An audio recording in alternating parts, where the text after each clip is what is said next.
Por 10 votos a 1, os ministros do Supremo Tribunal Federal condenaram o deputado federal Daniel Silveira a 8 anos e 9 meses de prisão, além da suspensão dos direitos políticos e também a perda do mandato.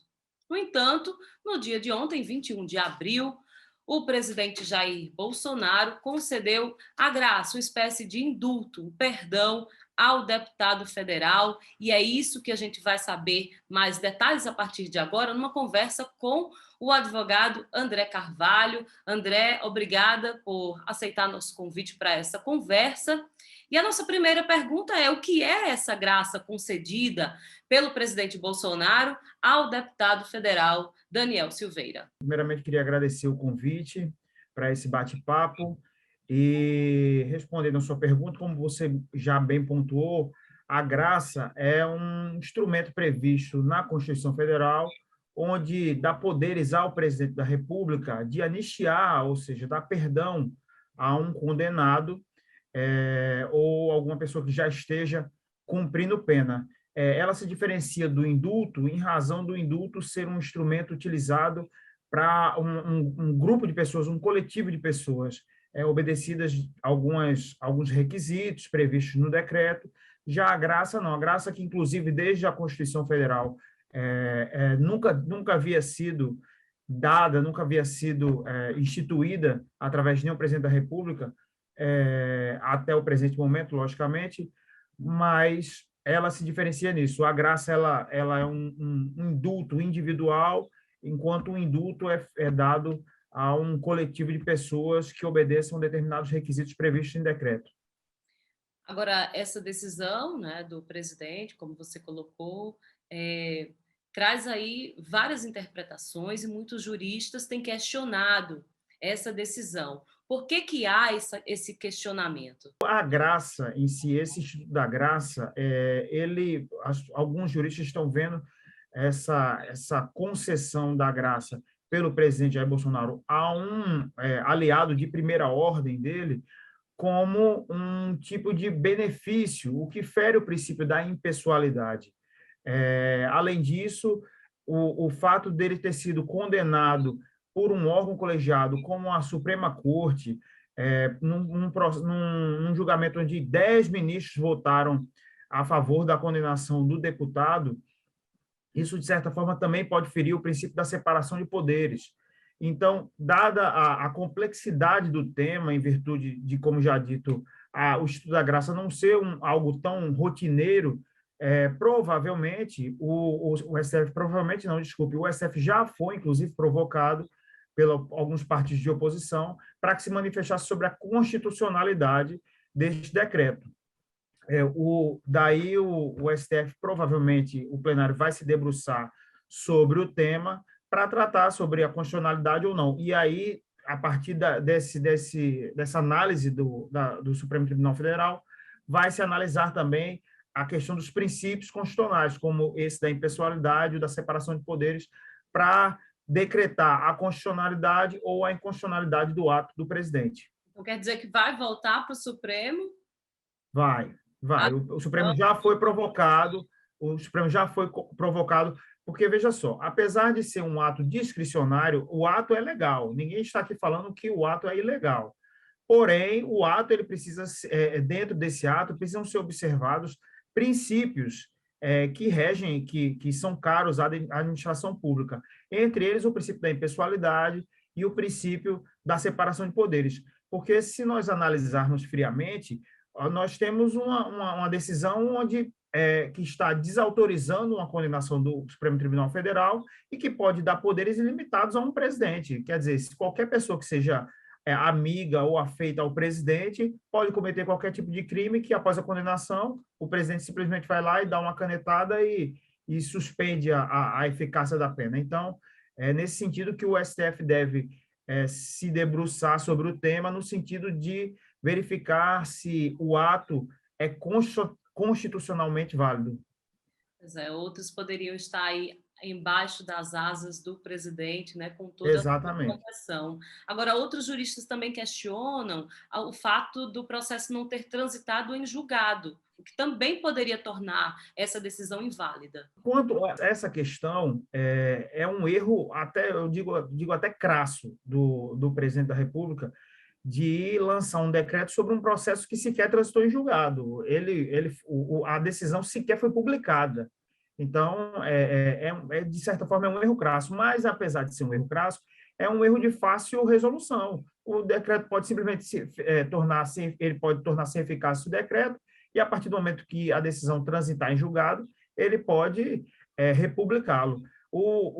Ainda cabe, inclusive, a possibilidade de oposição de embargo de declaração junto ao STF para sanar algum tipo de contradição, omissão ou obscuridade, mas realmente, hoje, pela publicação do decreto, eu, no meu entendimento, acompanho a corrente de que ele não gera efeitos, para esta decisão, uma vez que o decreto a decisão ainda não foi sequer publicada, a decisão não transitou em julgado.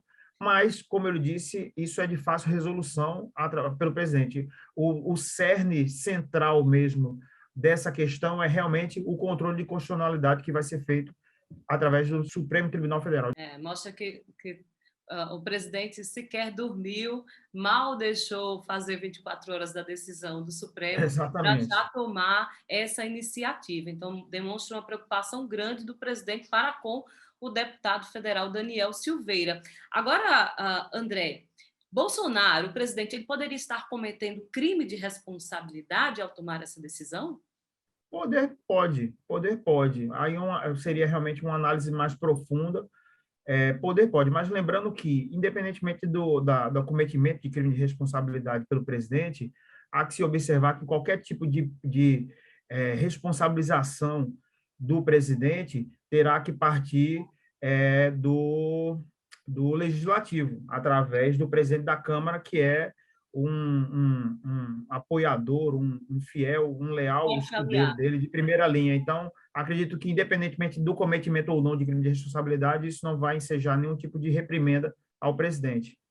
Agora, essa graça ela é suficiente para acabar com toda a punição a Daniel Silveira? Seria assim, os crimes que ele teria cometido, né, segundo o Supremo aí, seriam anulados?